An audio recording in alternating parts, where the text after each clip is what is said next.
Driver మిత్రులందరికీ నమస్కారం. మన మోడీ ప్రభుత్వం వారు కొత్త నిబంధన స్టార్ట్ చేశారు. అదేంటంటే డ్రైవర్ ఏదైనా యాక్సిడెంట్ చేస్తే డ్రైవరే దగ్గరుండి ఆ వ్యక్తిని హాస్పిటల్లో చేర్చాలంట.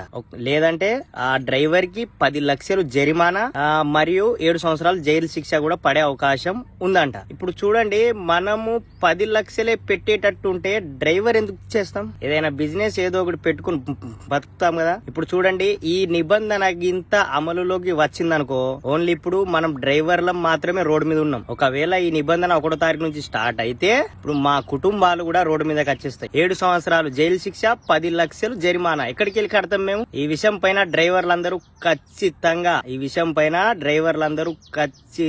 పోరాటం చేయాలి. లేదంటే మాత్రం ఈ నిబంధన గింత అమల్లోకి వస్తే ఇక డ్రైవర్ పరిస్థితి ఏమైతుందో ఏమో ఎవరికి అర్థం కాదు. ఫ్రెండ్స్, చూడండి, ఆలోచన చేయండి. ప్రతి ఒక్కరు ఈ విషయం మీద ఖచ్చితంగా పోరాటం చేయాలి.